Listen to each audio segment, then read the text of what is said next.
ደስ የሚለኝ ነገር ቤተክርስቲያን አልታር ሊኖራት ይገባል፣ መሰዋይ ሊኖራት ይገባል። የሙዚቃ መሳሪያ ተሰብስቦ ብቻ መድረክ ላይ ቁጭ ማለት አይደለም። ለዚህ ነው አዳራሽና ቤተክርስቲያንን እኛ እንትን የምናደርገው። ቤተክርስቲያን አልታር ሊኖራት ይገባል። ስጋ ደሙ የሚቀርብበት የሚዘጋጅበት፣ ካህኑ የሚጸልይበት። ይሄ ዛሬ እኛ ያመጣነው ነገር አይደለም። ይሄ እኛ ያመጣነው ነገር ከቤተ ክርስቲያን ሲዋደድ የመጣና ቤተ ክርስቲያን ደግሞ ካህኑም እዛ ጋር ሄው። ስለምን እያወራችሁ ነው? ገና ከመግባት ይበቃን ይሉጣ ያልሹ ምንም አልሰማሁም እኮ በእውነት። አይ ሰሞኑን አልታር ስትሉ ነበር፣ ግን እኮ አንድ ስለ አልታር አንዳንድ ርዕሶች ተነስቶ በዛ ላይ ክላሪቲ ፈልገን ነበር ከሉትራኖችም አልታርን በተመለከተ ጉዳይ ትምህርቶችን ፈልገን ነበር። ጊዜ ካለ አንተ ደግሞ እዚህ ቤት ትምህርት ቀርቷል አላልክም ነበር እንዴ? ምንድን ነው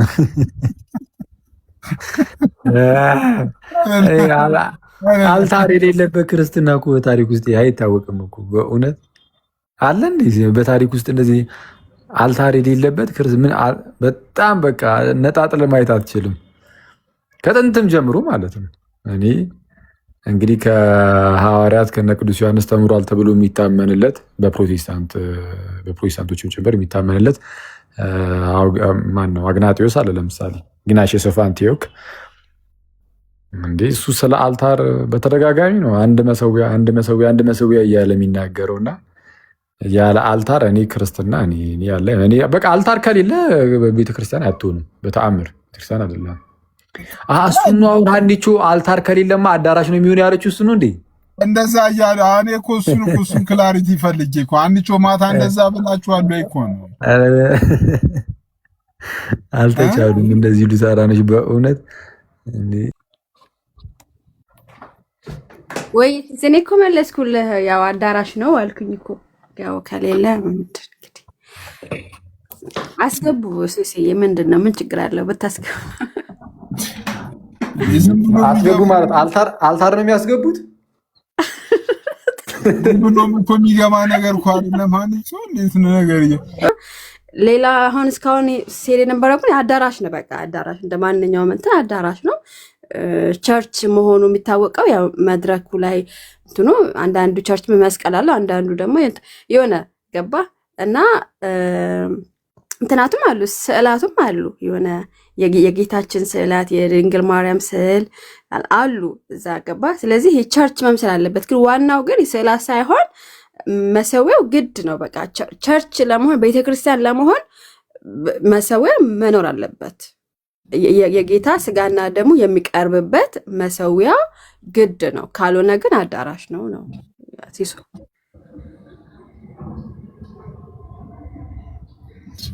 እግዚአብሔር ይርዳችሁ፣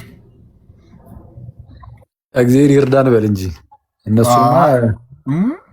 እነሱማ ቢያንስ ጥንታዊን የሚመስል ነገር ያዙ እኮ። እናንተን ይርዳችሁ እንጂ አልገባም እኮ ይርዳችሁ አልኩት እኮ። ቅጥቀጣው እነሱ አትሊስት የለም ጭስ ምናምን አለ። ይሄ ጭስ መድረክ ለሚጨሰው ይሄ ጨለማ ምናምን ደግሞ ሆኗል። ሲሶ ገባ የሆነ እየባሰበት እየሄደ ነው አዳራሹ ማለት ነው። ይሄ ጭሱ እኔ እኮ ከሲሶ ጋር ነው ከሲሶ ጋር ነው ማውራት አለች እንዴ? እኔም ላይ እየሰማሁ እንደ ገዝተል አይደሉ እንዴ? እሺ ምን የት ነው እሱ? ያው ሌላ ከሉትራን ቸርች ውጭ የሆነው መድረክ ያው ሲሲ ያውቀዋል ብዬ ነው። ይሄ ጭስ ምናምን ይሄ ጨለማ ያደርጉታል። ይሄ ላይቱ ምናምን በጣም እንትን ያደርጋል። ይሄ ከቸርች እየወጣ ነው። የት ነው? እኔ እንጃ። ሺሻ ቤት ነው እንዲህ እያልኩ ነው ከታች አንዱ ኮመንት ላይ ጭስ ምናምን። ኧረ ተው ግን እናንተ ያተነካኩኝ ጌታ ሆይ። በቃ ሲሶ ነው ትቼዋለሁ። አይደለም አሁን እኮ ግን እንግዲህ ቤተክርስቲያን መሰዊያ ከሌላት ግን እኔ እንግዲህ እንደ ሉትራን ማለት እኔ አሁን ሂጄ እንዳየሁት ደግሞ በአይኔ እንዳረጋገጥኩ ከሆነ ቤተክርስቲያን መሆን ያለበት እንደዛ ነው። የምሬ ነው ሲሶ ቤተክርስቲያን መሆን ያለበት ይሄን እንደዛ ነው ብዬ አምናለሁ። ግን ደግሞ ግዴታ ሆኖ ምን ሊሰዋበት ነው? ምንድን ነው የሚሰዋበት? ቤል ያስገባኸው እኔ እንጂ እኔ አይደለም ያስገባሁት። እኔ አይ መልሽ፣ እውቀት ኖሮሽ ከሄድሽ ምንድን ነው የሚሰዋበት ነው?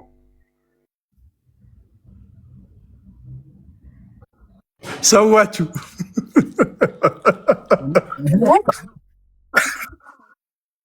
ኧረ ምን ሊሰዋ ብሎ ሳይጨርስ የምትሰውት ሰው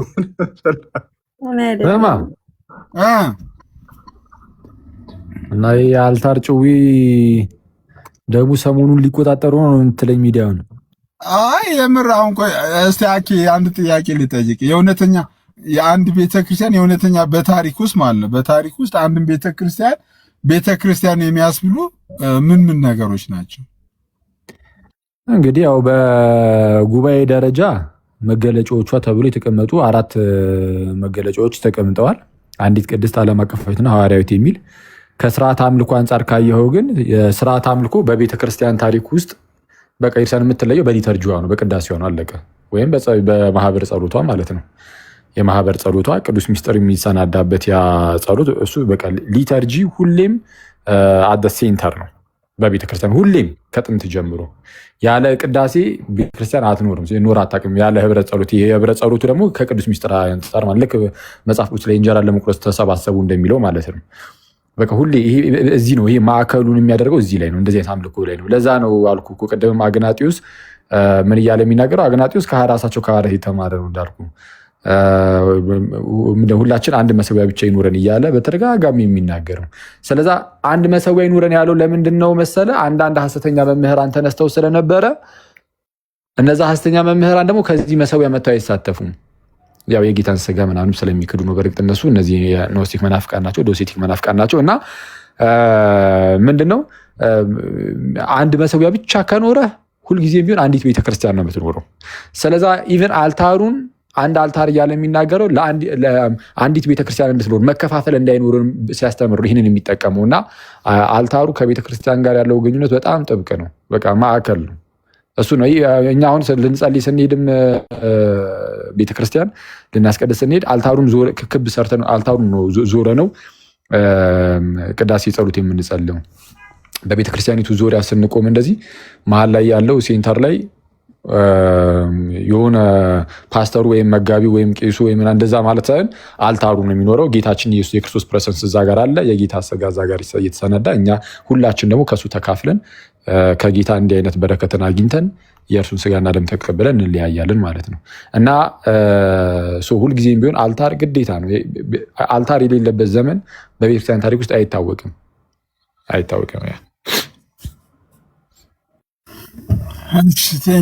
ትክክል ነው ሲሶ፣ አሁን አኬ ያለው ትክክል ነው። እንግዲህ ያው እነሱ እንደ ቤተክርስቲያን ባይቀበሉንም ኦኬ፣ ግን እኛ እንደ ቤተክርስቲያን ስለሆነ የምንቀበላቸው እነሱን ልክ ነው ላለው እኛ በጣም ጥሩ ሰዎች ነን። አኬ እናንተ ቸርች ነው እኛ አሁን እሺ፣ ሌላ ርዕስ አትክፈች። እዚሁ አልታሩ ላይ ትቆይ አንቺ ሴትዮ፣ ቤተክርስቲያን ላይ አትጂ።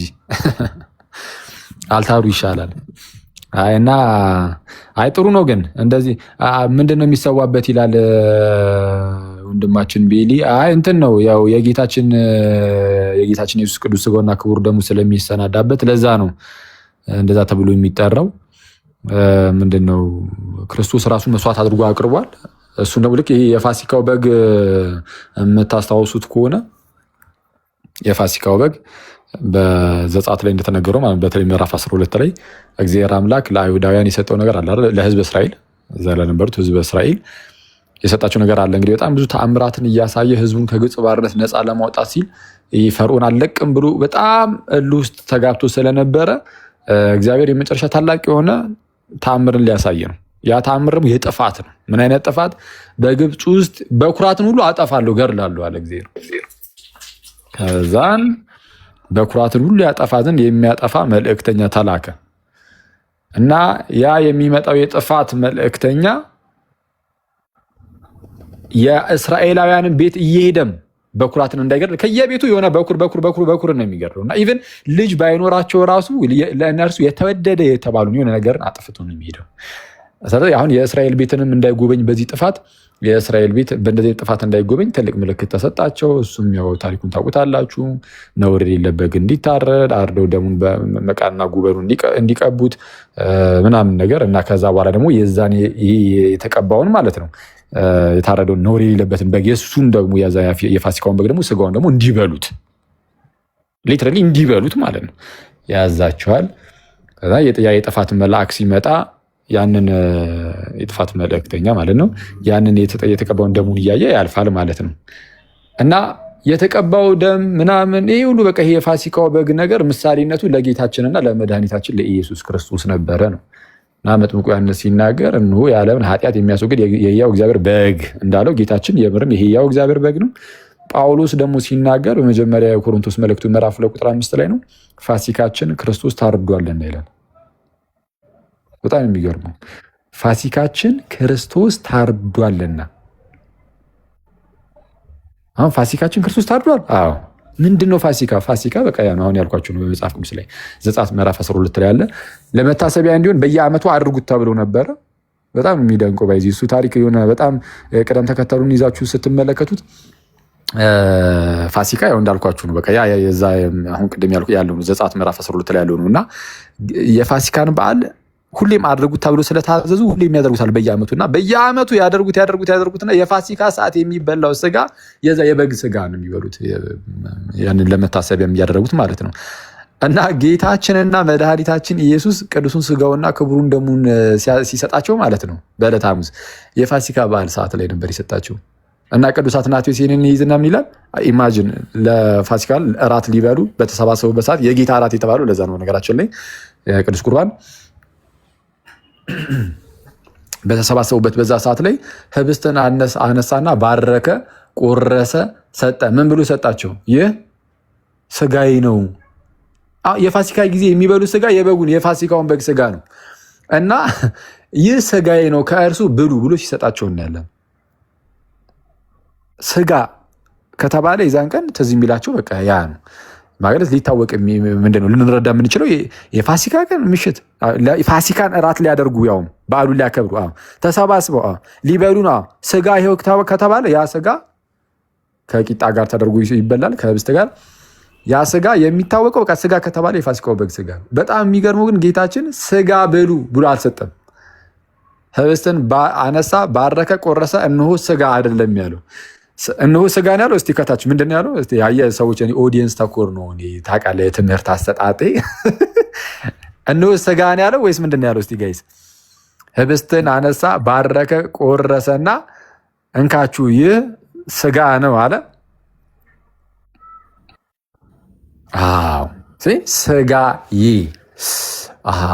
ስጋ ብቻ አይደለም ስጋዬ። ስለዛ ኦኬ የፋሲካው በግ የምርም አንተ ነህ ማለት ነው ጌታው እንድንለው ያደርገናል። ለዛ ነው ጳውሎስ ምን የሚለው ፋሲካችን ክርስቶስ ታርዷልና፣ ፋሲካችን ክርስቶስ ታርዷልና ስጋዬ ብሉ። ጽዋን የሚያነሳና ይህ ስለ ብዙዎች ለኃጢአት ይቅርታ የሚፈሰው የአዲስ ኪዳን ደሜ ነው ከእርሱ ሁላችሁ ጠጡ ብሎ ይሰጣል። እና ይህ ታላቅ የሆነ ምስጢር የሚፈጸምበት ቅድስት ጠረጴዛ እርሱ አልታር እየተባለ ይጠራል። አልታር እየተባለ ይጠራል።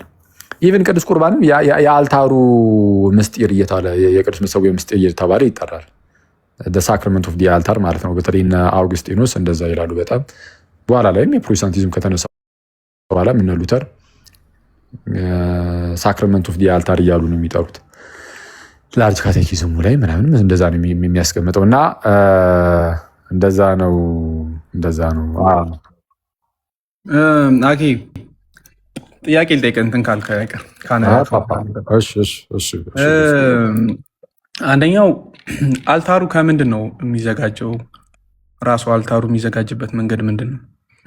አልታሩ የሚዘጋጅበት መንገድ ከዚህ ነው ብሎ የተወሰነ ነገር የለውም። ልክ አይተዋል። ጥንት ላይ ታቦት ሲዘጋጅ እግዚአብሔር ራሱ ከዚህ እንዲያርገ ከዚህ አዘጋጅ ብሎ ትእዛዝ ሲያወርድ ያለ። ይሄ ግን መሠዊያ ግን ከእብነ በረድ ከአለት ይሄ ምንድነው ሙቨብል የሆኑ ከኖርማል ከእንጨቶች ምናምን ሊዘጋጅ ይችላል። ስለዚህ እሱ ምንም ችግር የለውም። ደን ግን ሳከርድ እንዲሆን ምንድነው ኮንሰክሬት ይደረጋል ይደረጋል። አዎ ትክክል። ኮንሰክሬት ይደረጋል።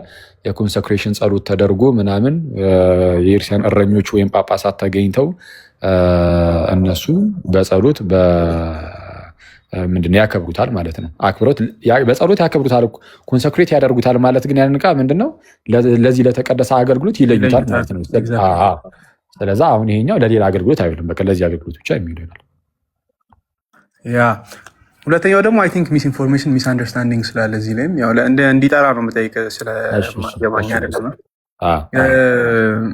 መሰዊያ ሲባል ራሱ የክርስቶስን ስጋ እንደ አዲስ መሰዋት ተደርጎ አንዳንድ ሰዎች ስለሚተረጉሙት እዛም ሊሆን ነገር ብትል ምን እያለን ነው መሰዊያ ስንል የሚለውን ብትመልስ። እንደ አዲስ የሚሰዋ ነገር የለም። እንደ አዲስ ተሰዋ ማለት አንዱ መስዋዕት አልበቃንም እና እንደዛ እንደማለት ነው። እና እንደ አዲስ የሚሰዋ ነገር የለም። ግን አንድ ጊዜ የተሰዋው ያ መስዋዕት ዘላለማዊ እንዲሆን አድርጎ ጌታችን አቁሙታል።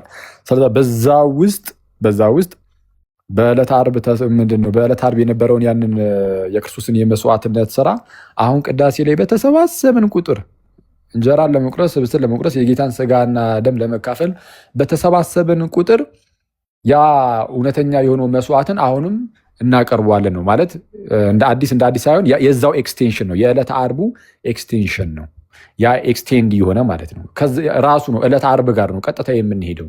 ይህ እንዴት ይሆናል ምናምን ልንል እንችላለን። ለአእምሮ ትንሽ ሊከብድ ይችላል። ትክክል። ግን በመንፈስ ቅዱስ አሰራር ይህ ይሆናል ነው እና የክርስትና ትምህርት እያንዳንዱ ነገር አእምሮ ላይ እየሄደ ቁጭ ሊል አይችልም። ማለት ውሃ ውስጥ የጥምቀት ውሃ ውስጥ ገብተህ ስትወጣ ዳግም ተወልደን የምትወጣው እንዴት? አሁን ይሄ ለአእምሮ ሊከብድ ይችላል። ስለዛ በጣም ብዙ ሰዎችም ለአእምሯቸው ከብዷቸው ኤችቱኦ ይሏል። ግን በቃ ይሄ የእግዚአብሔር አሰራር ነው እና ቅዱስ ዮሐንስ አፈወርቅ ምን ይላል? ይኸው ከአፈር አበጀ ይልና ለምሳሌ አፈር ሰው ይሆናል ስጋ ይሆናል ቢባል ማን ያምናል? ማንም አያምንም። ግን እግዚአብሔር አምላክ ከምድር አፈር አበጃጅቶ እፍ አለብህ፣ በቃ ስጋ ሆንክ እና አፈርና የምርም ያንተ ስጋ ያን ያህል ግንኙነት የላቸው ማለት በአንተ ስጋ ውስጥ የሚካሄዱ ነገሮች አፈር ጋር ሲኬድ አታያቸውም። ግን ከዚህ ምንም ከማይገናኝ ነገር ግን ከአፈር መጀመሪያ ፈጥሮናል፣ ከውሃ ግን ዳግም ፈጥሮናል እያለ ይናገራል። ይህ የእግዚአብሔር አሰራር ነው። ስለዛ በእግዚአብሔር አሰራር በዕለተ ዓርብ እንደ አዲስ በቅዳሴ ላይ እንደ አዲስ የምንሰዋው የለም። ግን የዕለተ ዓርቡ ራሱ ኤክስቴንሽን ነው። ራሱ ዕለተ ዓርብ ላይ የነበረውን እሱ ላይ ነው ቀጥታ የምንሄደው። ራሱ ዕለተ ዓርብ ላይ የቀረበውን ነው ይዘን የምናቀርበው፣ እግዚአብሔርም የሚቀበልልን ማለት። ለዛ ነው በሚልኪያስም ሲናገር ምንድነው አሕዛብ የተሻለ መስዋዕትን እንደሚያቀርቡ የተናገረበት ክፍል አለ ከአይሁዳውያን ይልቅ ማለት ነው። በቃ እሱ ማለት ነው የቅዱስ ቁርባን እንደሆነ ያስረዳሉ። እነ ሰማዕቱ ዮስቴንም እሱን የሚያመለክት ነው ብለው ያስቀምጣሉ። እና እንደዛ ነው።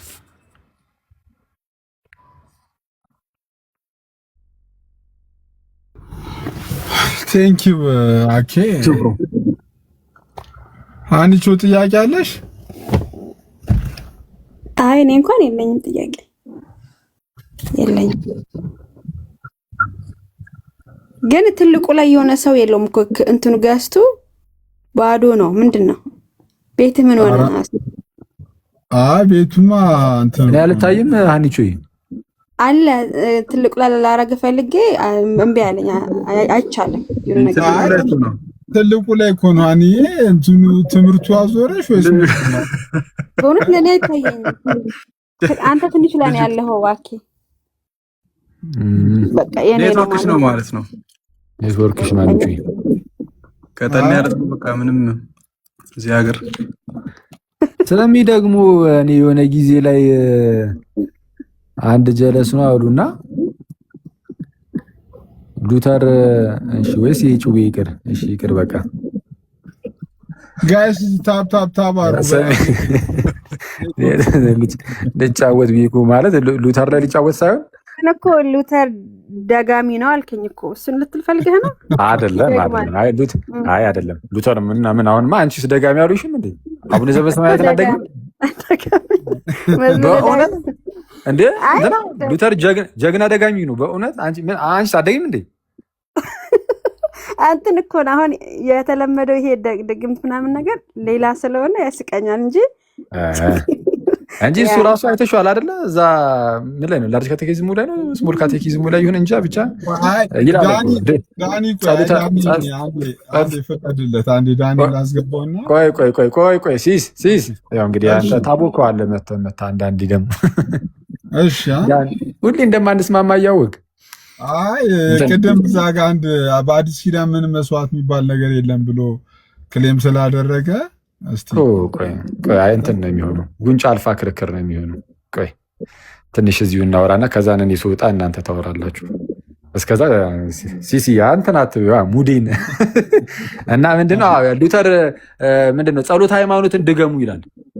ጸሎት ሃይማኖትን አቡነ ዘበሰማያትን ድገሙ ይላል እና ግን አሁን መካነ ኢየሱስ እኮ ይደገማል እኮ አይደል? ይደገማል። ልክ ነው። ትክክል።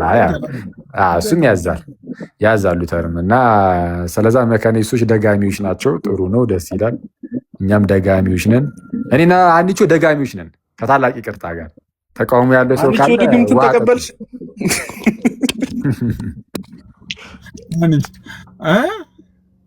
ምንድን በኢትዮጵያ እንትን ደግም የሆነ ያለለ ሌላ ነገር ነው የሚመስለው። በኢትዮጵያ ሳይሆን ያው አንዳንድ ሰዎች ያው በመጥፎ እንትን ብሎ እኔ ኢትዮጵያ ውስጥ አይደለሁ እንዴ? ቃሉ ኔጌቲቭ ኢምፕሊኬሽን ስለተሰጠው ነው መደጋገም ማለት ነው። ደግሞ መጸለይ ማለት ነው። ጌታችን አባታችንን ጸልዩ ብሎ ሰጥቶናል። እሱን ደግመን እንጸልያለን። እሱ ነው መድገም ማለት ነው። ሪፔት ማድረግ ማለት ነው። እንትንማ የሉተርማ ቅድም ልል የነበረው እሱ ሳይሆን ምንድነው አንዲት ሚስት አገባና የሚመችም ምንድን ይተላል አንዲቹን ሰዓት ትዝብልኝ እንዴ ከመሰዊያ ወደ ሌላ ነገር ሊያመጣ ነው። አንዲቹ አይደለም ሉተር ላይ ሄድበት አይደለም ፐርሰናል ላይፍ አይወራም አይደለም እንዴ ሂድበት አኬ እንደዛ እኮ አይደለም። አንቺ ሉተር ላይ ሄድበት እኮ አይደለም። ኧረ እኔ ሌላ ጨዌ ነው። እኔ ያቆይስ ብለሽ አይ ንገራት ይሄንማ ተስማኝ። አይ ሉተር አንዷን አገባ ተባለ። ስትዝ ሲለው ስሟ ጠፋበት ማለት ነው። የሴትዮዋ እዚህ ቲክቶክ ላይ ያለ ጀለስ ነው። ስሟ ጠፍቶበት ማን ቢላት ጥሩ ነው? ሀና አላለም ሀና ገብሩን የበረደበት እንዴት የሉተር ሚስት ሀና የምር ስሟ እኮ እንደዛ ነው። ካትሪን እኮ ነው ስሙ። ሀና አይደለችም የሉተር ሚስት ካትሪን ነው። ካትሪን የሚለው ስሙ ሲጠፋበት ፊት ለፊቱ ላይ የመጣሽበት አንቺ ነሽ። ሀና አላለም ሀና ገብሩን ነው እንዲያገባ ስለ ሉተር ሲወራ ያሉ ስለ ሀና ሲወራ በቃ የመጣለት ጭንቅላቱ ላይ ሀና ገብሩ ናት። ሀና አላለም። ኧረ እናንተ በኢየሱስ ኧረ ጥራው በጌታ ካለ እስኪ በእናትህ አለ እንደዚህ እኔ እንጃ በእናትህ ቢመጣ አሪፍ ነበረ። አነፈረኝ እኮ በጌታ እኔ ለሞት ምን ቀረኝ? እሱን እየሰማሁ በጌታ በኢየሱስ ከሀና ማርያም ጋር ተያይዞ ታሪክ ስላለው እንትን ብሎ እንዳይሆን ተምታቶበት እንዳይሆን እኛማ አንቺ ሀና ትዝ አልሽ ብለን እኮ ቅድስት ሀና ከእመቤታችን እናት ጋር በተያያዘ እንደዛ እንዳይሆን ተምታቶበት እንዳይሆን ሰውዬው ማለት ነው። እኔ በቃ ሀና ሲል ሀና ገብሩ መጣችለት በቃ ፊት ለፊት ወላልኩኝ አልቻልኩም። ስሟ ሲጠፋበት ያችን ያስብ ሀና የምትባል ሚስት ራሱ ሲመጣ ይቻላል። ቆይ እሺ እንግዲህ ካለ የሚገርም ነው።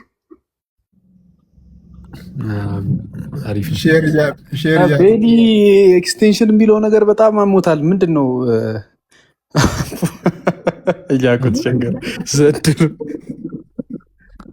እንትን እኮ ነው ችግሩ። በእናትህ አንዳንድ ሰዎች ማለት ነው የክርስትና ነገር ምንድን ነው የሆነ ልክ 2 ሲደመር 2 4 ብለህ እንደምታስቀምጠው ለአእምሮ ሁሉ ነገር ስክትክት ካላለ የመቀበል ፍላጎት ያላቸው ታምጥተህ ነው ወክዬ? በእናትህ በጣም ግራ ገባኝ። ጌታ መሰዋቱ ቀጥሏል አልክ? እስቲ አስረዳኝ ይባላል። አይቀጥሏ አንዴ ነው። የአንዴ የተሰዋው መስዋዕት ግን ሁሌም እኛ ክርስቲያን ውስጥ ሕያው ሆኖ ይኖራሉ። ኤክስቴንሽን ያልከው ምኑን ነው ጌታ? የዕለተ ዓርቡ ነው። የዕለተ ዓርቡ የራሱ ኤክስቴንሽን እንጂ አዲስ መስዋዕት የለንም ነው እኮ። ኤክስቴንሽን ምንድን ነው? አልበቃም? እዛ ጋር ተፈጸመ አላለም? ሌላ ኤክስቴንሽን ተፈጸመ ብሏል። ግን ያ የተፈጸመው ግን ሕያው ነው እስከዛሬ።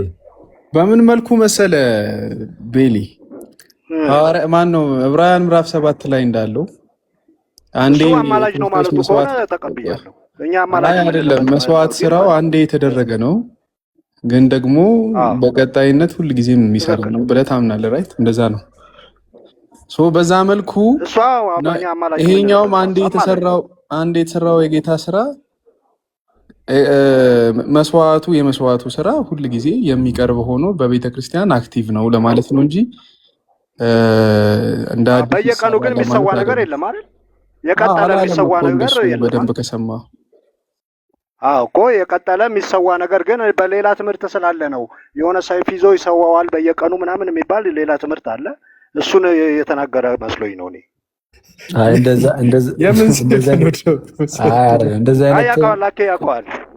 እንደዚህ አይነት ትምህርት የለም። ትምህርት ሳይሆን ያለው ለአንድ ሰው በዛ መልኩ ተገልጦለት ያውቃል ተብሎ የሚነገር አንድ ነገር አለ ማለት የሆነ ዝም ብሎ የመገለጥ የማሳየት ነገር ማለት ነው እንጂ ትምህርት አሁንም ሲቀርብ ጸሎት እንትን ሲል እንደዛ ይደረጋል የሚል ትምህርት አለ።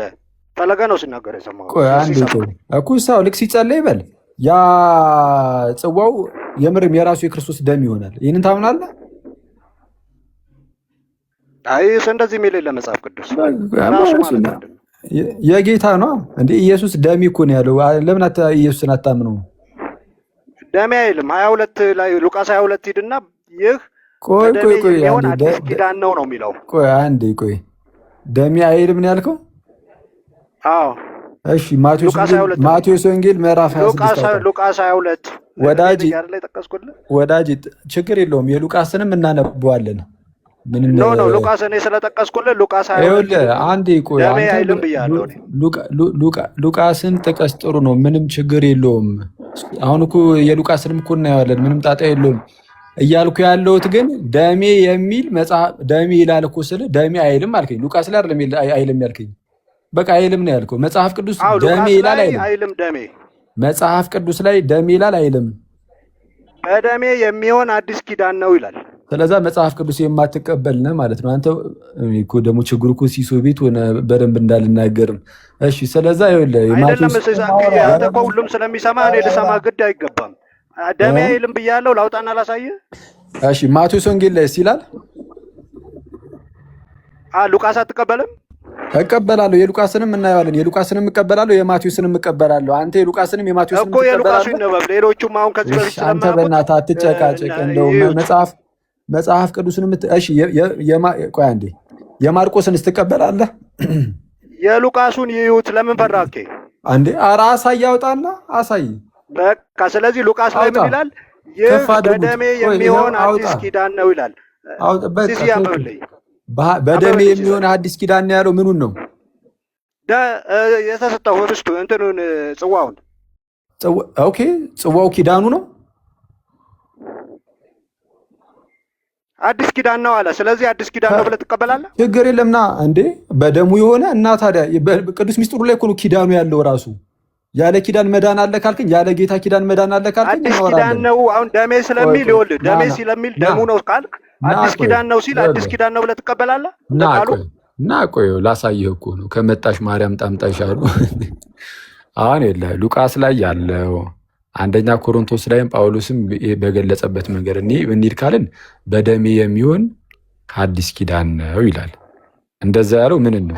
ባይዘው አኪል ሉቃስም ስጋ ይለዋል። ሉቃስ 22:19 ይኸው ደሙ ላይ ስላደረገ ነው። አንቺ ቤተ እምነትሽ ገና አልታወቀም። አንዴ ቆይ፣ ኧረ ተረጋጋ እባክህ።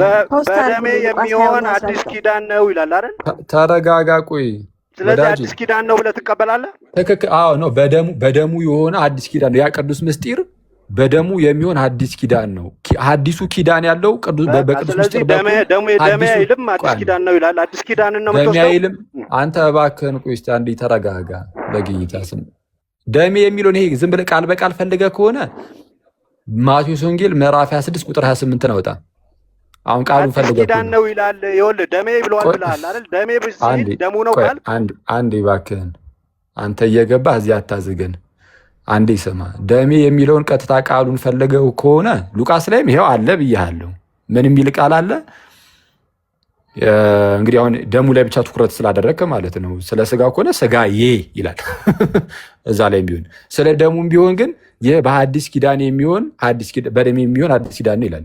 ስለዛ ይሄ በጣም እንደውም ትልቅ ምስጢር ያለው ቃል ነው። ታላቅ ሆኖ ኪዳን ትልቅ አዎ እቀበላለሁ። አንድ የተረጋጋ እባክህን እስቲ እንደው እየሰማ እስቲ እንደው ለመስማት እኔ ነኝ እያረኩ ያለሁት። ውረድ እባክህን። በስመ አብ በጌታ በኢየሱስ እኔ ይሄ ጴንጤ አሰዳቢ ነው። በስመ አብ የምር እኔ ጴንጤንም ያሰድባል። ይቅርታ አድርግልኝና ሲሶ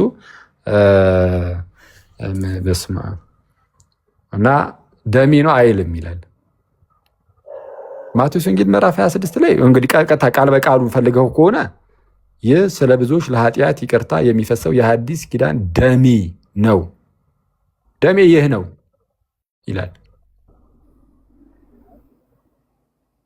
አይተዋል። ደሜ ይህ ነው። የሉቃስ ወንጌል ላይ ደግሞ ይህ በደሜ የሚሆን አዲስ ኪዳን ነው ይላል። አያስገርምም? አዲሱ ኪዳን ቤት በኩል እንደሚመጣ በዚህ በቅዱሱ ሚስጥር በኩል። ለዛ ነው ሴንተር ሁሌ ማዕከል ነው ቅዱስ ሚስጥር። ቅዳሴ ማዕከል ነው ሲባል ቅዳሴው ከቅዱስ ምስጢሩ ጋር አብሮ ስላለ ነው። ማለት የቅዳሴው ማዕከል ቅዱስ ምስጢር ቅዱስ ቁርባን ስለሆነ ነው። ይሄ ነገር ከጴንጤው ተሰውሯል ማለት እሺ። ኤኒዌይስ እንግዲህ የማይቀበል ጴንጤ ካለ አይ አክቹዋሊ አይቀበልም። እሺ እንደዛ ማለት ነው።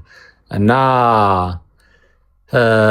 በአጭሩ የክርስቶስ ደም የሚባል ነገር የለም ላልከው እዛው ጋር በነገራችን ላይ ሉቃስ ላይ አሁን አንቺም እንዳለችው ትክክል ነው። ስጋዬ የሚል አለ።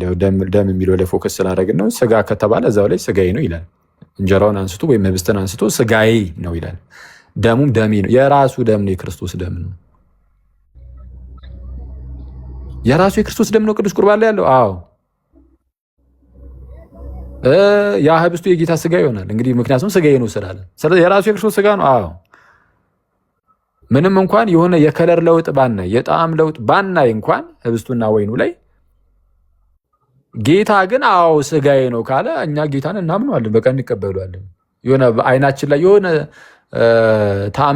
እንዴት ነው ምትሃታዊ የሆኑ ለውጦች ባናይ እንኳን ጌታ ካለን በመንፈስ ቅዱስ አሰራር የስ እንደሚሆን እናምናለን። አሚን ብለን ተቀብለናል። አሚን ብለን ተቀብለን ለዛ ነው ቅዳሴ ላይም አሚን አሚን አሚን እያለን የምንጸልይበት ቦታ ማለት ነው። ያ እሱ እንደሆነ እናምናለን እንቀበላለን እያለን ነው የምንጸልየው። አሚን ብለን እንቀበላለን፣ ህይወት ይሆንልናል ማለት ነው። እንደዛ ነው እና ማን ነው በለጠ ወንድሜ እኔ ብትችል እኔ በስመ አብ እኔ ጴንጤንም ባታሰድብ በእውነት በስመ አብ። ታች ኮሜንት ላይ ቤሊ ኢየሱስን ሊያርም ነው እየተባለ በእውነት በጣም ያስብላል እኮ በእውነት ድረስ። ኧረ ቤሊ በቃ ከዚህ በኋላ ገዝትም አትላክ አንተን አድርጉ ሲሶ በእውነት እኔ የጴንጤው ማህበረሰብ እንደነዚህ አይነት ሰዎችን እኔ አሁን እንደ ኦርቶዶክስ ሆኖ ምናምን ግን ኦርቶዶክስን የሚያሰድብ አይነት ሰው ከሆነ አላስገባም ገስት ላይ በእውነት በተአምር የፈለገ በቃ ልወዳቸው እችላለሁ፣ ግን እንደዛ ቢኖር ካለ አላስገባም። መቶ የሆነ ነገር ኧረ በፍጹም እና ጴንጤው ጭራሽ ጴንጤን የሚያሰድቡ እንደዚህ አይነት ሰዎችን ባታስገቡ ነው የሚሻላችሁ፣ ለራሳችሁ ማለት ነው። የሆነ ሴቲንግ ቢኖር እኮ አሪፍ ነበረ። ቤሊን የምንከለክልበት በእውነት ገስት እንዳይገባ 17 አካውንት ነው ያለው። ቤት በኩል ተከለክሏል።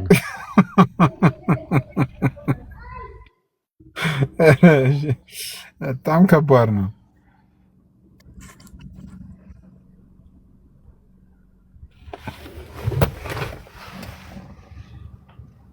ሲሶ ሰላም ነው? ሮያል እንዴት ነህ? ደህና ነህ? አለው ሰላም ነው፣ እግዚአብሔር ይመስገን። ኦኬ አኬ ሰላም ነው። አኬን ሰላም ብያል። እንትን ምስጋና አምላክ ሰላም ለአንተ ይሁን ፓፓ። ኦኬ አኬ በጣም ጠፍተሃልና አንድ ጥያቄ ልጠይቅህ። ኤርሚያስ ለጥፎት አይቼ ጠይቄው እኔም እጠይቃለሁ ብዬው ነበረ ስለ ጾም። እሺ ምንድነው ለጥፎት የነበረው? አሁን የገና ጾም ኦርቶዶክሶች ምን ጾመውን ጾም ዝም ብላ ቤተክርስቲያን በራሷ ፈቃድ ነው እንጂ ሐዋርያት አልጾሙትም የሚል ነገር ሲል፣ እኔ ደግሞ ቤተክርስቲያናችን ምክንያት አላት የምትጾምበት ብዬ ተናግሬው ነበረ። እና ይሄ ነገር ሐዋርያት አልጾሙትም ምናምን የሚባል ነገር ነው ወይስ ምንድን ነው? እኛ የምንጾመው ከምን የተነሳ ነው የገና ጾምን ብዬ ልጠይቅ ብዬ። እሺ በመጀመሪያ ደረጃ ሃይማኖት ወይም አስተምህሮ ምናምን አንድ ጊዜ ፈጽሞ ለቅዱሳን ተሰጥቷል ብሎናል መጽሐፍ ቅዱሳችን ላይም። ስለዛ ሐዋርያት ከሰጡን ውጪ መጨመርም መቀነስም አንችልም አይደል? ምን ሃይማኖት አስተምህሮ እንዳጠቃላይ ማለት ነው። ግን የተለያዩ በቤተ ክርስቲያን ውስጥ የሚከናወኑ ስርዓቶች ሁሉ ሐዋርያት ካልጀመሯቸው በስተቀር ቤተክርስቲያን ምንም ነገር መወሰን አትችልም የሚል ደግሞ እንደዚህ መጣ እንዴ? ቤተክርስቲያን ኦቶሪቲ ስልጣን የላትም ነው? ቤተክርስቲያን እኮ ያለ ስልጣን ቁጭ ያለች የሆነ ዝም ብሎ ቁጭ ያለ ነገር ብቻ እኮ አይደለም። ቤተክርስቲያን ስልጣን አላት። የጌታ ቤተክርስቲያን ስልጣን አላት። ምን አይነት ስልጣን? በማህበሩ ላይ ወይም በህዝበ ክርስቲያኑ ላይ ማለት ነው። በመንፈሳዊ ህይወታቸው እንዲያድጉ ጌታን እርሱም ክርስቶስ ኢየሱስን በመምሰል ህይወት ውስጥ እንዲያድጉ የተለያዩ ቀኖናዎችን ልታወጣ ትችላለች፣ ልትደነግግ ትችላለች፣ አጽዋማትን ልትደነግግ ትችላለች። ይህ ስልጣኗ ነው፣ የቤተ ክርስቲያን ስልጣን ነው እንዴ። ለምሳሌ መጽሐፍ ቅዱስ 66 ነው ብሎ የወሰነ ሐዋርያ አለ? አንድ ሐዋርያ ነው ያልኩት ማለት 66 ነው መጽሐፍ ቅዱስ ብሎ የወሰነ አንድ ሐዋርያ የለም። ለምሳሌ አንድ ሐዋርያ የለም ማለት እናንተ አሁን ፕሮቴስታንት ወንድም እህቶች አሁን እንደነዚህ ፕሮቴስታንት ወንድም እህቶች 66 ብለው ስለመጡ ከሐዋርያት ውጭ የሆነ ነገር ይዘናል ብላችሁ ታስባላችሁ? ወይም እንደዛ ነው የምታምኑት? ስለዚህ እያንዳንዱ ነገር ሐዋርያት ግዴታ ማድረግ አይጠበቅባቸውም። ቤተክርስቲያን ስራ ልትሰራ ትችላለች፣ አጽዋማትን ልትሰጥ ትችላለች። ይህንን ጾም ደግሞ ለልጆቿ ሰጥታለች። ለምንድን ነው የሰጠችው? በአጭሩ ምንድነው የገና ጾም ወይም የነቢያት ጾም እየተባለ የሚነገርለት ይህ ጾም የጌታችንን ልደት በምናስብበት ጊዜ የጌታ ልደት ከማሰባችን ከተወሰኑ ጊዜያት ቀደም ብለን ጀምረን ምን እናደርጋለን? ያንን ጌታ ከመወለዱ በፊት አሁን የጌታ ልደት ልናስብ ስለሆነ ማለት ነው። ከጌታ ልደት በፊት የነበረውን ያንን የነቢያቱን ኑሮ ያንን ኑሮ እያሰብን የጌታን ልደት እንደምንናፍቅ እየሆንን ልክ ያንን ጊዜ እያሰብን በጾም በጸሎት ምናምን ክርስቶስን ዳግም ሁሌም በእኛ ውስጥ መወለድ ስላለበት ጌታ ሁሌም እሱን በመናፈቅ ክርስቶስን በመናፈቅ ውስጥ እንድናሳልፍ ታደርጋለች። አለቀ። ስለዛ ቤተክርስቲያን ኦቶሪቲ አላት እንዴ። ቤተክርስቲያን እኮ አንድ ጎረምሳ አይደለችም። አንድ ጎረምሳ ስልጣን የለውም። ቤተክርስቲያን ግን የክርስቶስ ሙሽራው ናት። ስለዛ ስልጣን አላት፣ ኦቶሪቲ አላት። እና ከዛ አንጻር ልንረዳው ይገባል። እሺ በጣም አመሰግናለሁ።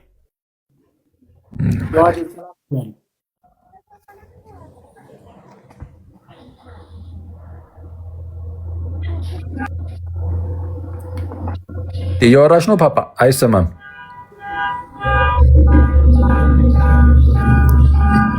እንዴ ሲስ እያወራ ነው እንዴ? አንተም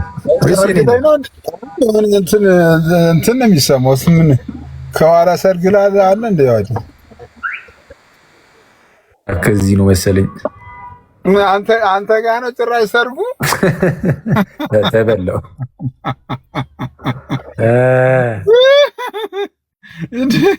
ጭራሽ አንተ ጋር ነው ፓፓ። ተበላው። እኔ ግን አንዳንዴ በጣም የሚገርምኝ እኔ ቤተክርስቲያን ምንም ኦቶሪቲ የሌላት ነው የሚመስላቸው ሰዎች። ለምሳሌ እስቲ አሁን በእናንተ በፕሮቴስታንት ቸርች ምናምን ማለት ነው አሁን አንተ ሲሶ ወይም ኤርሚ ምናምን አንቺ ሌሎቻችሁም በእናንተ ቤተክርስቲያን የምትወስናቸው ህዝቡ ይህንን ማድረግ አለባቸው ህዝቡ ይህንን ማድረግ አለበት ብላ የምትወስናቸው ነገሮች የሉም? እናንተ ባላችሁበት አንቺ ወይ ኤርሚ አንቺ አሉ የሚተላለፉ ውሳኔዎች ማለት ነው። ነሰሰሪ በጾም ላይሆን ይችላል በተለያዩ ጉዳዮች ላይ እንዴ አሉ እንጂ አሉ።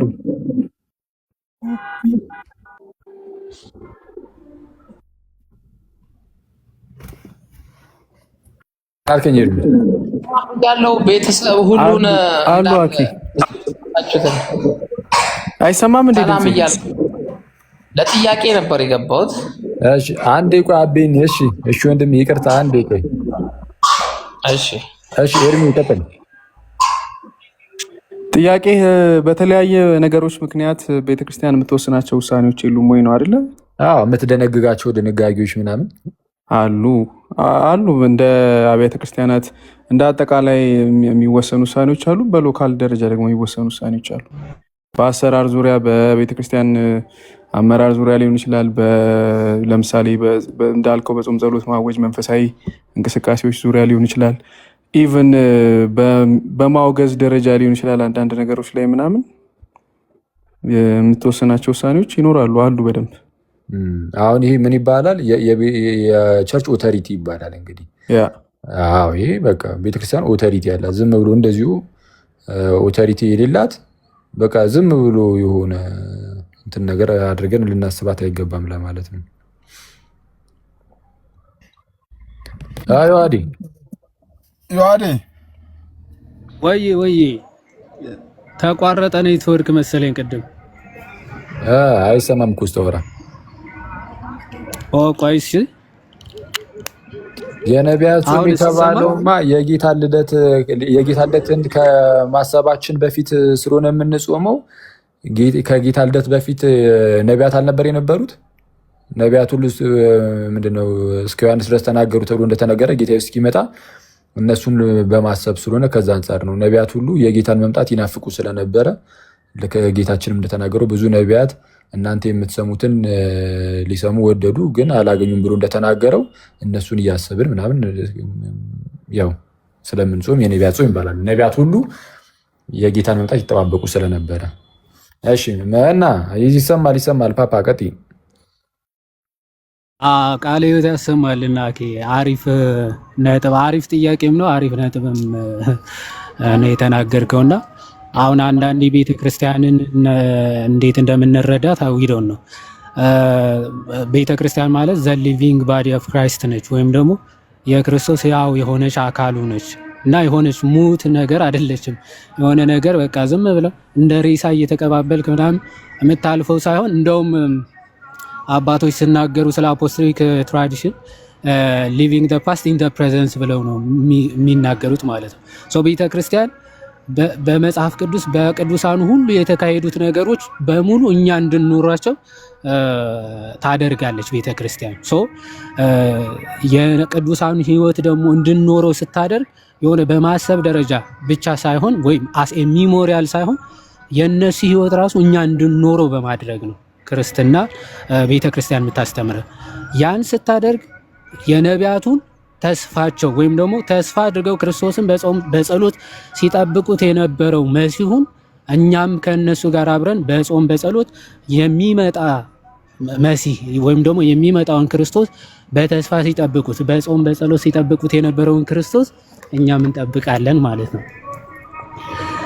ሶ ከነቢያቶቹ በረከት እንድንቀበል አስቀድሞ እነሱ ክርስቶስን ይመጣል፣ ይወለዳል፣ ይሞታል፣ ይነሳል እያሉ ተስፋ ሲያደርጉት የነበረውን ክርስቶስ እኛም የነሱን ተስፋቸው፣ ጾማቸው፣ ጸሎታቸውን ለመሳተፍ ቤተክርስቲያን አስቀድማ ከጌታ ልደት በፊት የነበረውን ሕይወት በማሰብ ጾመ ነቢያት ተብሎ ነቢያት ክርስቶስን ተስፋ እያደረጉ እየዞሩ የሰበኩትን ጌታ ሲጠብቁት የነበረውን ጌታ እንዲህ ነበረ ከመምጣቱ በፊት የሚለውን ታሳትፈናለች በሕይወት ማለት ነው። እንጾመዋለን ዘንድ ክርስቶስ ደግሞ ተወለደ አይደለ? ያው የክርስቶስ መወለድ በዛ ሰዓት ብቻ ኦልሬዲ በዛ የነበሩ ክርስቲያኖች መላእክት ብቻ አክብረውት የሚያልፍ አይደለም። በአሁን ሰዓት ያለነው ክርስቲያንም የዛን ልደት ያንን ልደት ቤተ ክርስቲያን እንድንኖረው በሕይወት እንድንኖረው ታደርገናለች። እንቀበለዋለን፣ እናከብረዋለን። ልደቱ ማለት ነው ሚሞሪያል ብቻ አይደለም ሕይወትም ጭምር ስለሆነ እርቅ የተፈጸመበትም ቀን ስለሆነ ያንን እስከ ዘላለም የሚሰራ ነው። ሰው ቤተ ክርስቲያናችን ያንን ሕይወትም እንኖረዋለን። እስቲ ክርስትና ያለፈ ብቻ አይደለም። ኦኬ ዘለዓለም የሚቀጥል ነው። ለዛ ነው ሐዋርያው ቅዱስ ጳውሎስ የመስቀሉ ስራ ራሱ አሁን እያለ ካለፈ በኋላ እንግዲህ አሁን በዘመኑ ፍጻሜ አሁን እያለ ሲገልጽ የምንመለከተው ለምንድነው? ክርስትና ወይም ደግሞ ቤተክርስቲያን ህያው ነች። የሆነ ሰዓት የተፈጸመ በቃ በዛው የሚቀር ህይወት አይደለም። ከዛ አንጻር የነቢያት ጾም ተብሎ ይነገራል። ቤተክርስቲያን ደግሞ ኦቶሪቲ ያላት ብዙ ነገሮችን የመወሰን ማለት ነው። ብዙ ነገሮችን የመወሰን ኃላፊነት ስልጣን አላት። ለዛውም በሰማይም በምድርም የመወሰን ስልጣን ማለት ነው አይደል? ክርስቶስ በሰማይ ያሰራችሁት በምድር ያሰራችሁት በሰማይ እየታሰረ በምድር የፈታችሁት በሰማይ የተፈታ ይሁን የሚለው ኦቶሪቲ ለቤተክርስቲያን ሲሰጥ ምን ያክል ኃይልና ስልጣን እንዳላችሁ ቤተክርስቲያን ማሳያ ነው። ይህ ስልጣን ደግሞ የሆነ ሰዓት ተሰጥቶ በቃ በዛው የሚቆም ሳይሆን እስከ ዓለም ፍጻሜ ድረስ የሚቀጥል ስልጣን ነው ለቤተክርስቲያን የተሰጣት። ህያውነቷ ልናውቅ ልንረዳ ይገባል። አሁን ይህን ያነሱት ወንድም እህቶቻችን ምናልባት ፕሮቴስታንቶች ሊሆኑ ይችላል። አክቹዋሊ አሁን በየቸርቾቻቸው ባይዞ የጳጉሜ ጾም ምናምን ብለው ይታወጃል አይደል? ይሄን ኦቶሪቲ ማን ሰጣት? ጳጉሜ የሚባል ነበረ በሐዋርያቶቹ። ይሄ ስህተት ነው ሊሉ ማለት ነው። ማለት ጳጉሜ እንዲጾሙ ምናምን ይታወጃል አንዳንዴ። እስቲ ጳጉሜ ጾሙ የሚል ከሐዋርያት ማለት ከመጽሐፍ ቅዱስ አምጡ ሊሉ ነው። የቤተ ክርስቲያንን ህያውነት የቤተ ክርስቲያንን ስልጣን በደንብ መረዳት ማወቅ ያስፈልጋል ብዬ አስባለሁ። እና ቃለ ሕይወት ያሰማልን። አኪስ ቃለ ሕይወት ያሰማልን። ዮሐዲ እናመሰግናለን። እግዚአብሔር ያክብርልን። ሰፋ አድርገህ ሄድክበት፣ በጣም ደስ ይላል። ትክክል። ቤተ ክርስቲያን እንግዲህ ያው በቃ የእርሻን ስልጣን እንዳላት ካወቅን እንደነዚህ አይነት ነገሮችን ቀኖናዊ ጉዳዮችን ምናምን ያው ትደነግጋለች ነው። እንኳን ትልቁን ነገር ብለናል። መጽሐፍ ቅዱስ ቀኖና 66 ነው ያለ ሐዋርያ የለም። ቤተክርስቲያን ናት የመጽሐፍ ቅዱስ ቀኖና ነው እንግዲህ የሰስ ነገርን የምናየውና ቤተክርስቲያን የምትደነግጋቸው ድንጋጌዎች ይኖራሉ ነው።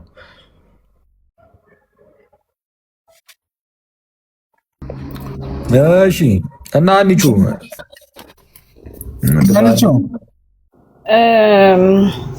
ኦኬ ሰላም ነው ወይ? እቺ የጠፋ ሰው እንዴት ነሽ? ይመስገን አምላክ። ፒስ ነው። ይመስገን አምላክ። ካፒ ሆይ የሆነ ጥያቄ ነበረኝ። የሆነ ላሳይህና ይሄንን እስቲ እንድታስረዳኝ ነበር። እሺ እዚህ ጋር ፖስት አልኩ። ይሄን ይሄው መጀመሪያ እሺ እና ይሄ ኤክሶይስ መሳቅ ጀመረ። እስቲ ቆይ ይሄኛው በደንብ አይተከዋል አይደል? ያንን ያው እንግዲህ አንዴ ቆይ ሁለተኛ ይሄውን እስቲ የደረጠው በደንብ ይታይ ይሆን? ኦኬ እሺ ይታያል። አይ ያው ተቆርጧል ግን እሺ አለኝ በደንብ የሚታየው። እስቲ ሁለቱን አንተ ይሄኛው የመጀመሪያው እንዳይኸው ፋዘር አለ ከላይ ማታች ላይ ጋድ አሜን መሃል ላይ ከዛ በኋላ ስፒሪት እና ሰን ቃልና መንፈስ የሚወጣው ከአብ ነው አይደለ? ትርጉሙ የዚህኛው ትርጉም እኔ ሁሌ ስለማይገባኝ ነው። ይሄ መሀል ላይ ጋዲልና ይሄኛው ቆይ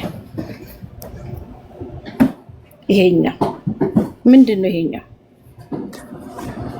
ይሄኛው አሁን ቅድም ያየሽው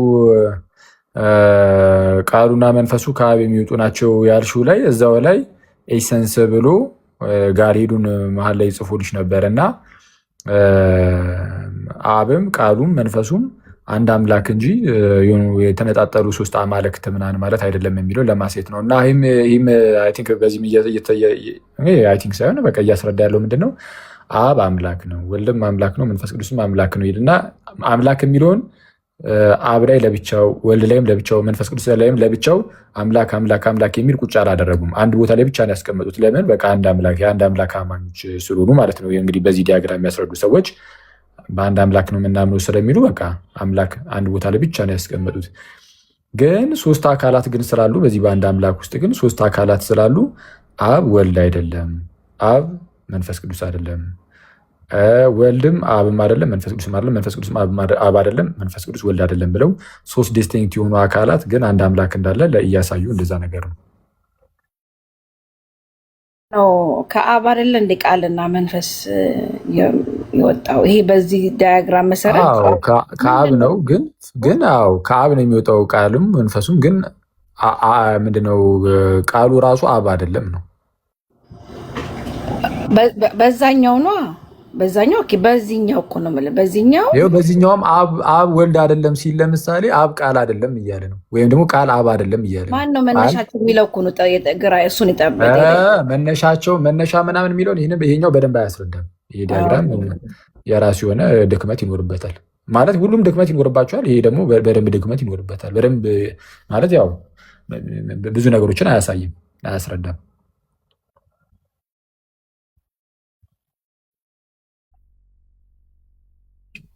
ግን ቃል መንፈስ ቅዱስና አብ ምንድን ነው የሚለያዩት? አሁን አይደለም ሲል አብ መንፈስ ቅዱስ አይደለም ይላል። እሺ ወልድ ቃል ነው፣ በስጋም ስለተገለጠ ነው በስላሴ ትምህርት አይደለም። መንፈስ ቅዱስ ግን በስጋ አልተገለጠም አይደለም። በስጋ አልተገለጠም አይደለም ማለት ምን የአካል አይደለም ነው ወይስ የአካል መንፈስ ቅዱስ ለምሳሌ መንፈስ ቅዱስን አብ ልኮታል አይደል? ወልድማ እሱም ቃል ስጋ ከሆነ በኋላ ከአብ የወጣ ቃል ነው። ኖ ሳይሆን መንፈስ ቅዱስን ወልድ ስልኮታል። እኔ አላከው እንደሱ የሚባል የለም። ከአብ ነው ሁሉ ነገር። ወልድ መንፈስ ቅዱስ ልኮታል የሚባል የለም።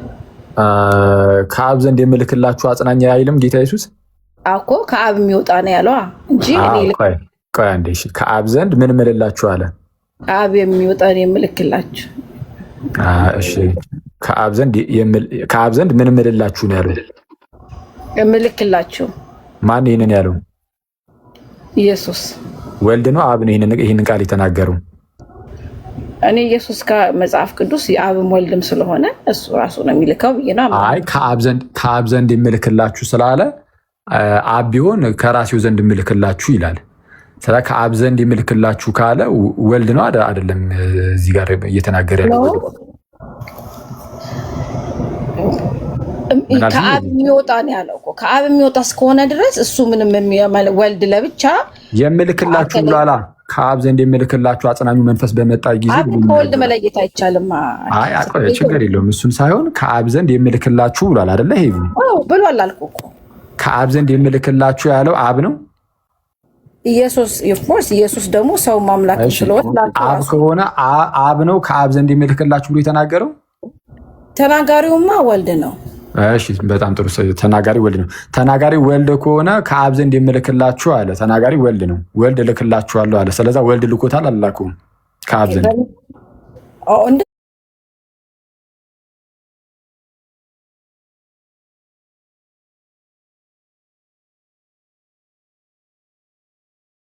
ምንድን ነው አልገባኝም እኮ። አሁን አንተ ያደረግከው ምንድን ነው? መላክ ሲባል ልክ እኔ አሁን አንተ በልሂድ አንተ ብሎ እንደሚልከው እንደ ሰው እያሰብክ ከሆነ እንዴት ነው? እስኪ አንቺ ንገሪኝ። እኔ የማውቀው በቃ በመጽሐፍ ቅዱስ ላይ መንፈስ ቅዱስ ይላካል ተብሏል። መንፈስ ቅዱስ የምርም በሐዋርያት ላይ መጥቶ ተስፋ እንዳስደረጋቸው ሲያፈሰው አይተናል። ስለዛ በሆነ በድህነት ግብር መንፈስ ቅዱስ ይላካል በስራ ማለት ነው። ስለዛ ሲላክ ወልድ እልካለሁ ብሏል። ወልድ እልካለሁ ካለ አሚን ብለን እንቀበል። አሁን ጌታ ነው አይተናገባኝ። ለምሳሌ አንድ ገረሙ የተባለው እኛ ሰፈር ያለው ሰውዬ ቢናገር አልሰማሁም፣ አልቀበል። ማስረጃ አምጣ ዞር በል ነው የምለው። ጌታ ከተናገረ ግን እሱ ሞቶ የተነሳ ስለሆነ እናምነዋለን። የምናምነው ከሆነ መቀበል ነው፣ አለቀ። ያን ራሳችን ማስጨነቅ አይጠበቅብንም። እህት ሄቨን አሁን ያለው ምንድነው? ቆይ ወልድ መላክ የሚለውን አሁን ስታስረዳው ለሰዎች መላክ ሲባል ከሌ ልጅ እናትህ ሂድ የሆነ ስጋ ምንድን ነው ልካ ስትገዛ በእሱ አይነት ሳይንስ ከሆነ እግዚአብሔር እንደሱ አይደለም። መላክ የሚለው እግዚአብሔር ሙሴን ሲልክ እግዚአብሔር ከሙሴ ጋር ራሱ ነበረ። ፈርዖን ጋር ሲልከው ሙሴን ኤግዛምፕል የሰጠው እንጂ እንደሱ ኢየሱስ ሲልከው የእግዚአብሔር አላላክ እግዚአብሔር ሙሴን ልኮ በቃ ወይኔ ሙሴ አብሮ ማን ነው ፈርዖን ምን ብሎት ይሆን ብሎ መልሱን አይጠብቅም። እግዚአብሔር ከሙሴም ጋር ነበር። እልክላችኋለሁ ሲል አባቴ የሰጠውን ተስፋ ብሎ ሲናገር ይሄ ወደዛ ከመሄዳችን በፊት ሙሴን ሲለካው እግዚአብሔር ሙሴ እግዚአብሔር ነው አይደለም መልአክ የሚለውን ነው ዴፊኒሽን። አዎ ስለዛ አሁን የሚልክና የሚላክ ካለ ሁለት አካላት አሉ ይሉም እግዚአብሔር አብና ወልድ ጋር እንደሱ አይደለም። አብ ወልድ መለየ ስለማትችለው አንቺ ነሻ ያልሽው። ቆይ አንዴ ቆይ በመጀመሪያ ላይ ይቅርታ አድርጊልኝ። በአካል በተገባ ዲስቲንክት የሆኑ 3 ልዩ አካላት አሉ። ያውም ሌላ ተብሎ የሚጠራ ላሳይሽ። ሌላ ተብሎ እንደሚጠራ አንዱ አካል ከሌላው ሌላ አጽናኝ ተብሎ ተጠርቷል አይደል? መንፈስ ቅዱስ። ኦኬ ሌላውን አሁን እኔ ደግሞ ብድግ አድርጌ ሌላ አምላክ ብልክ ትቀበለኛለህ? አዎ እሱን እኮ ነው የምልሽ። ሌላ አምላክ እንዳትዪ መጽሐፍ ቅዱሳችን በተደጋጋሚ አንድ አምላክ እንዳለ ነግሮናል። በደንብ አድርገሽ ስሚ ሄቨን። ቆይ አንዴ ቆይ ፕሊዝ ስሚ። ሌላ ሲባል ሌላ አምላክ እንዳንል መጽሐፍ ቅዱሳችን በተደጋጋሚ አንድ አምላክ እንዳለ ነግሮናል፣ አስረግጦልናል። ስለዚህ አሁን ምን እናደርጋለን? ያለው አምላክ አንድ አምላክ ነው። ታዲያ ሌላ የሚለው ምንድነው ከተባለ አካል ነው፣ አለቀ። የአካል ግን ሶስትነት እንዳለ መጽሐፍ ቅዱሳችን ላይ ግልጽ ነው። ሌላ የተባለው ሌላ አጽናኝ ስለሚል ማለት ነው። ሌላ ለምን ተባለ? ከማን ነው ሌላ የተባለው? እስቲ በመጀመሪያ ደረጃ መንፈስ ቅዱስ ሌላ ነው የተባለው ከማን ነው ሌላ የተባለው?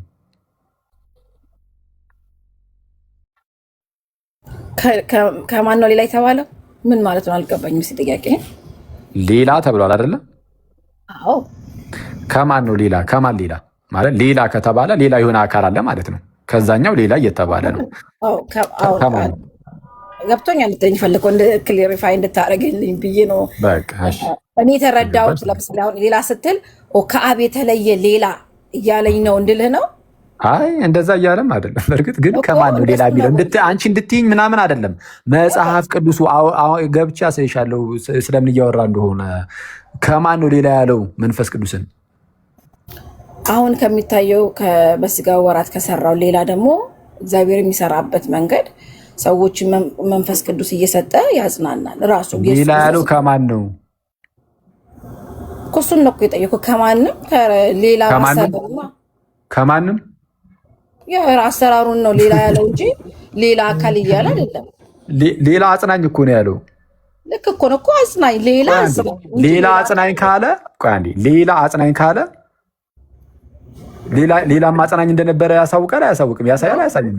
ኢየሱስ እስከ ዓለም ፍጻሜ እኔ ከእናንተ ጋር ነኝ ስላለ ሌላ ሚል ይሄ የሚሰራበት መንገድ ነው እንጂ ጌታችን ኢየሱስ እስከ ዓለም ፍጻሜ ከኛ ጋር ነው። አብም ከኛ ጋር እኮ አለ። አሁን እሱን አይደለም እየጠየኩሽ ያለሁት። ሌላ አጽናኝ ከተባለ ሌላ ምንድን ያለው ሄቨን? ሌላ ምን አጽናኝ? ሌላ አጽናኝ ማለት ከመንፈስ ቅዱስ ውጪ ደግሞ ሌላ ደግሞ አጽናኝ አለ የለም? ከመንፈስ ቅዱስ ውጪ ራሱ መንፈስ ቅዱስ ሳይሆን ሌላ አጽናኝ አለ የለም? መንፈስ ቅዱስ ለምን ሌላ አጽናኝ ተባለ? ሌላ አጽናኝ ወይም አዶን ፓራክሊቶን ለምን ተባለ? ኦኬ እሱን ነው ሌላ የተባለው እኮ ሲመጣ አሁን መጥቶ ሲሰራ ነው እንጂ ሌላ የተባለ ሌላ አካል እያለ መጥቶ ሲሰራ ሳይሆን ሌላ አጽናኝ ይልክላችኋል ነው የተባለው። እና ሌላ አጽናኝ ለምን ተባለ ነው ጥያቄው። ራሱን እኮ ነው አጽናኝ የተባለው መንፈስ ቅዱስ። በቃ ተይው ሄቨን፣ በቃ ተይው ከሆነ አስረዳኝ። እንዳስረዳሽ ከፈለግሽ እሺ ስሚ ልሰማህ እኮ እሺ።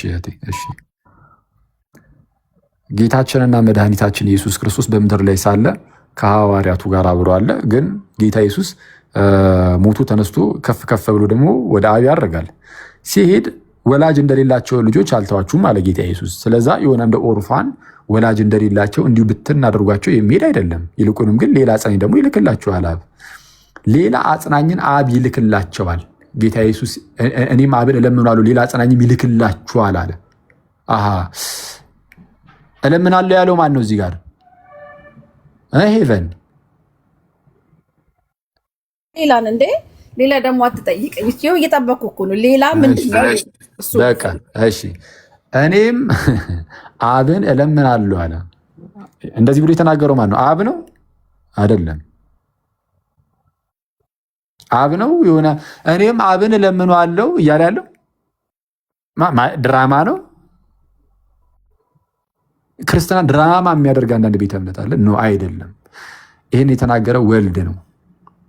ስለዛ ወልድ አብ አይደለም፣ ወልድ ነው። ይህንን የተናገረው ደግሞ ጌታ ኢየሱስ ነው። ስለዛ ጌታ ኢየሱስ እኔም አብን እለምናለሁ አለ። እኔ አብን እለምናለሁ ካለ ጌታ ኢየሱስ አብ አይደለም። በስላሴ ውስጥ ኢየሱስ እርሱ አብ አይደለም። በስላሴ ውስጥ አብን እለምናለሁ አለ። አሁን ተመልከቱ። ስለዛ አሁን ጌታ ኢየሱስ አለ፣ አብ አለ። ስለዛ ጌታ ኢየሱስም ወልድ እንጂ አብ አይደለም፣ አብም አብ እንጂ ወልድ አይደለም፣ ወይም ኢየሱስ አይደለም። ከዛን እንዲልና ሌላ አጽናኝ ደግሞ ይልክላችኋል አለ። አሃ ሌላ አጽናኝ ይልክልናል። አዎ ሌላ አጽናኝ፣ እርሱም የእውነት መንፈስ ማለት ነው፣ መንፈስ ቅዱስን ነው። ሌላ አጽናኝ ይልክላችኋል። ተመልከቱ። ወልድ እንጂ አብ እንዳልሆነ አይተናል። አብም አብ እንጂ ወልድ እንዳልሆነ አይተናል ነበረ። ወልድ አሁን ሲናገር ምን አለ? እኔም አብን እለምናለሁ ሌላ አጽናኝ ይልክላችኋል አለ። ስለዛ መንፈስ ቅዱስ ሌላ አጽናኝ ተብሏል። ራሱ አብ ነው። ያ መንፈስ ቅዱስ አብ ነው አይሆንም። አብ ቢሆን ምን ይላል? አብን እልክላችኋለሁ ማለት ይችል ነበር። ወይም ደግሞ አብ ራሱ ይመጣል ማለት ይችል ነበር። ይልቁንም ያለው ምንድን ነው? ሌላ አጽናኝ እንዲልክላችሁ ብሏል። ስለዛ መንፈስ ቅዱስ ምን አይደለም? አብ አይደለም፣ አብም መንፈስ ቅዱስ አይደለም። ሲቀጥል ደግሞ መንፈስ ቅዱስ ወልድ አይደለም፣ ወልድም መንፈስ ቅዱስ አይደለም። በምን ይታወቃል? እኔን ይልክላችኋል ድጋሚ አላለም። እኔም አብን እለምነዋለሁ ሌላ አጽናኝም ይልክላችኋል ነው ያለው። ምን ሌላ አጽናኝ? ጌታ ኢየሱስ በምድር ላይ ሳለ ሐዋርያቱን የሚያጸና ነው። ስለዛ ሲሄድ ብቻቸውን አይቷቸውም። ሌላ አጽናኝ ደግሞ ይመጣል። ጌታ ኢየሱስ ከእነርሱ ጋር እያለ አጽናኝ ነው። ጌታ ኢየሱስ ከእነርሱ ጋር እስካለ አጽናኝ ነው። ግን እሱ ሲሄድ ግን ሌላ አጽናኝ ግን ይመጣል። እርሱም የእውነት መንፈስ ቅዱስ ነው። ስለዚህ አሁን ባልኳችሁ መሰረት አብ ወልድ አይደለም። ያሁን እዚህ ጋር የለጠፈችው ሂቡ አብ ወልድ አይደለም፣ ወልድም አብ አይደለም። ወልድ አብ አይደለም፣ መንፈስ ቅዱስም አይደለም። መንፈስ ቅዱስም አብ አይደለም፣ መንፈስ ቅዱስ አሁንም ወልድ አይደለም የሚለው ልክ እንደዚህ ነው የሚታየው ነው። ካየን በቂ መሰለኝ። አብ ተለምኑ ነው የምትለኝ? አሁን እኔን ቅድም ድራማ ስላል ችግር የለውም። አንቺን ድራማ አላልኩም እኔ። ወልድን አብ ነው የምትይ ከሆነ ድራማ ነው። ቆይ አንዴ፣ እኔ አብን እለምናለሁ ያለው አብ ነው ብለሽ ታምኛለሽ? ችግር የለም እንኳን ብትለኝም እናንተ አይደለም ሄቨን ዳኪ ሰማሁ። ወልድን የምታወሪ ከሆነ በማስረጃ ቀጥ አውሪሽ። እኔ ወልድን ወይም ደግሞ እዛ ጋር አብን እለምናለሁ ያለው አብ ነው ብለሽ እንትን የምትይ ከሆነ አዎ ድራማ ነው። አንቺ በስላሴ ስለማታምኚ ብዙ ነገሮችን ከመጽሐፍ ቅዱስ የምትቀበይ አልመሰለኝም። ግን አይቀበላለሁ ካልሽ ሂጂ። ሌላ አጽናኝ የተባለው ማን ነው? መንፈስ ቅዱስ ነው። ከማን ነው ሌላ የተባለው እኮ ነው። አሁን እኔ ደግሞ ይሄ አብ የሚለመነው እሱ እየተለመነ ሌላኛው አምላክ እንግዲህ እግዚአብሔር ወልድንም እየለመነ የሚያስልክ ማን ስለሆነ ነው ብልቅስ? እኔም ልክ አንተ ድራማ እንዳልከኝ ለምኝ ልካለሁ ሲል አምላክ ለምንድን ነው የሚለመነው? እሱ ራሱ አይሰጥም እንዴ? ወልድ አምላክ ነው ካላችሁ ለምንድን ነው ወልድ የማይሰጠው? ዋይ እሺ፣ አንደኛ ወልድ ራሱ እልካለሁ ብሏል። ከአብ ዘንድ የምልክላችሁ ብሏል። ቆይ በመጀመሪያ ደረጃ ደስ የሚለው ፓርት ምንድነው? ወልድ ራሱ ከአብ ዘንድ የምልክላችሁ ብሏል። ስለዛ ወልድም ይልካል። ታዲያ ለምንድነው እዚህ ጋር አብን እለምናለሁ እርሱም አጽናኙ መንፈስ ይልክላችኋል ያለው ከተባለ አንደኛው መንፈስ ቅዱስ ከየት ነው የሚወጣው? ማለት ሂፖስታቲክ ፕሮሴሽኑ ያለው አካላዊ ስርጸቱ አካላዊ መውጣቱ ያለው ከአብ ነው። ስለዚህ ከአብ የሚወጣ መሆኑን ለማጠየቅ እኔም አብን እለምነዋለሁ ይላል። መንፈስ ቅዱስ ከአብ በአካል ይወጣልና ከአብ በአካል ቢወጣም በመለኮት ግን ከወልድም ከአብም የተነጣጠለ የተለየ አይደለም። ስለ ከዛ አንጻር አሁን አንቺ የተጠየቅሽው መልሽ። ሌላ አጽናኝ የተባለው ከማን ነው? ሌላ አጽናኝ የተባለው ወይም አሎን ፓራክሊቶን የተባለው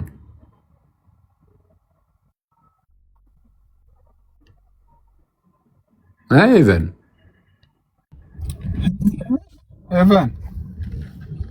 ኦኬ፣ በጣም አመሰግናለሁ። ከዚህ እንትን እንዳሄድ ላፍ እንዳሄድ ብዬ ነው እና አኬ እንደዛ ያልኩ።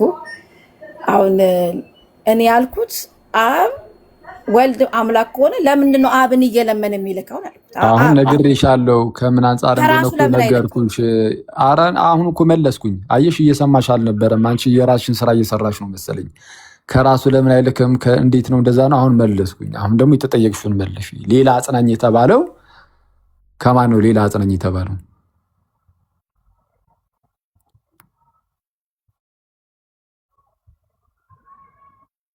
አመሰግናለሁ። ኦኬ ይቅርታ፣ በቃ ከዚህ በላይ እንዳናልፍ። ቴንክ ዩ አመሰግናለሁ ሲሶዬ።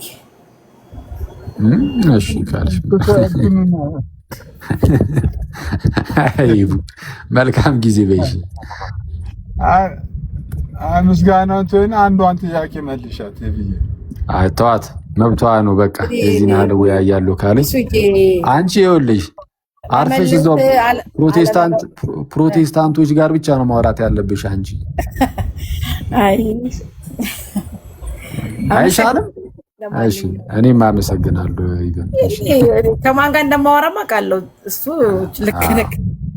ውይይቱ ግን ደግሞ እንዳይናደድ ሲሳይ ደግሞ ኦርቶዶክሶችን ለምን አታናገር የሚላል እና አልናደድም። አንቺ ለምን ያው አሁን ለምን አኪ አለ ለአኪ አለ ይዋዳ አለ ለምን አትሞግቻቸውም? ስላሴ እኔ ከኦርቶዶክስ ጋር ሰወያይ ቆይ